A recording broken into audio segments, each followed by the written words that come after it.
مسلمانوں کے ساتھ ایک تعلق اور قربت پیدا کرنا ہے۔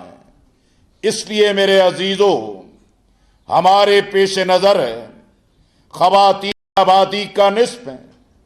نوجوان آبادی کا اہم ترین حصہ ہے، طلباء ہیں، طالبات ہیں، کسان ہیں، مزدور ہیں، جو آبادی کا اہم ترین حصہ ہے۔ 18 سال ووٹر کی عمر ہے۔ اگر آپ جماعت، آپ کی تنظیم، اگر سارے شعبہ زندگی میں کام کرنے والے اپنے افراد سے بہتر ڈائلاگ کرے، بہتر حکمت عملی بنائے اور اس کی بنیاد پر آگے بڑھے، تو یقیناً یہ ہماری اصل بنیاد ہے۔ لیکن میرے عزیزوں، ہماری ساری جدوجہد، ہماری پوری جدوجہد، ہماری ساری زندگی کا مشن اللہ کی رضا ہے، جنت کی طلب ہے، اللہ کے دین کا غلبہ ہے، اسلام کی حکمرانی ہے۔ اسی طرح میرے عزیزوں، بعض اوقات ہمارے ادارے ایسے ہوتے ہیں کہ تیرے نہیں، نظام بدلو۔ بعض اوقات ہم ایسی چیزوں کے اندر یہ سمجھ لیتے ہیں جیسے پاکستان میں ریاست کا نظام چلانے کی کوئی انفراسٹرکچر اور بنیاد نہیں ہے۔ آپ دیکھیں، ہمارے پاس قرارداد مقاصد ہے، ہمارے پاس اکابر علماء کے 22 نکات ہیں، ہمارے پاس شیعہ سنی تمام مسالک کے درمیان اتحاد و وحدت کی ضابطہ اخلاق ہے۔ ہمارے پاس اس ملک کے نظام کو چلانے کے لیے 1973 کا دستور ہے، جو نیشنل ڈاکومنٹ ہے۔ ریاست کا مذہب اسلام ہے، قرآن و سنت سے متصادم قانون نہیں بن سکتا۔ ہماری تعلیم، ہماری معاشرت، ہماری معیشت قرآن و سنت کی تعلیمات کی روشنی میں طے کرنا، یہ ہمارا انفراسٹرکچر ہے۔ لیکن بدقسمتی ہے کہ قائد اعظم علیہ الرحمہ کے بعد، لیاقت علی خان شہید کی رحلت کے بعد، پاکستان کا زمام کار مسلسل سول ملٹری اسٹیبلشمنٹ کے شکنجے میں ہے۔ ہماری سیاست، ریاست کے نظام پر وہ لوگ قابض ہیں جو کرپٹ ہیں، نااہل ہیں، جن کا آئین، جمہوریت، پارلیمانی روایات سے تعلق نہیں ہے، جو اس چیز کے قائل نہیں ہے کہ پاکستان کو ایک اسلامی، مثالی، ایک ماڈل ریاست بننا چاہیے۔ ان حالات میں میرے عزیزوں، ہمیں آگے بڑھنا ہے۔ مجھے خوشی ہے جناب اسد اللہ بھٹو صاحب نے، جناب ہدایت الرحمان صاحب نے، جناب عبداللہ کاشمی صاحب نے، جناب زاہد اختر بلوچ صاحب نے، اور اسی طرح یہاں آپ سے مخاطب ہونے والے ڈاکٹر عطاء الرحمان صاحب نے، عبد المجید بدائی صاحب نے، اور اس طرح نور علی صاحب نے، جمیل مشوانی صاحب نے، باقی قائدین نے بڑے ہی شاندار عملی اور ایک پریکٹیکل حکمت عملی آپ کے سامنے۔ اب ہمارے اہداف ہیں کہ ہمیں بلدیات کی، ہمیں قومی صوبائی اسمبلی کے امیدواران کی تیاری کرنا ہے۔ اپنے اضلاع میں ان تجاویز کو تیار کرنا ہے۔ صوبائی سیاسی کمیٹی نے